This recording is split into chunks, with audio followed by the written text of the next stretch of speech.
I'm guessing most of you are here because in some way you are caring for somebody else right now in your life. The message I'm going to give you is, as hard as this is, and it may be one of the hardest things that you will ever do, that I hope you can find a way to understand that this is a blessing, not just for the people that you are caring for, but this is a blessing for you. There is so much that I have learned from my mother and father as I was their caregiver. So much that I took away that made me who I am today, that I feel blessed to have been their caregiver. And that's not easy. When you're going through it, in the middle of it, it is nothing that seems like a blessing. It seems like it is my beast of burden. To have the patience to listen to my mom's story over and over and over, the same exact story over and over again every 5 minutes as she's trying to relate it to me. Beatles song. All you need is love, right? No, it isn't all you need. But it helps. It helps to come to this journey that you are taking as caregivers with love, with an open heart. And that's a must. Too often we are so good with the brain. We want to read as much as we can about how to be the perfect caregiver. We want to read all the information, the latest studies that are out there.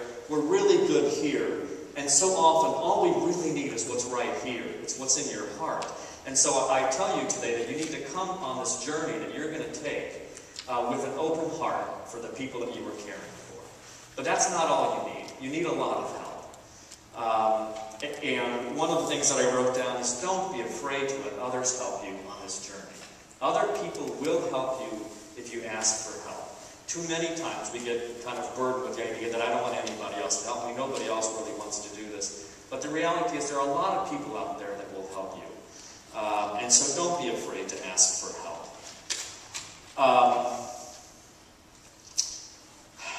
So my mom's story.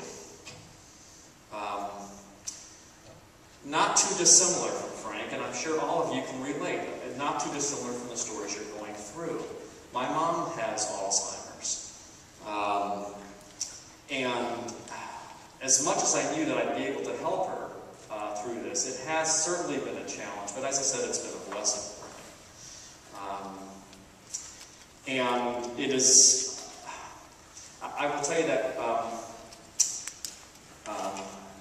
I could not have done this on my own.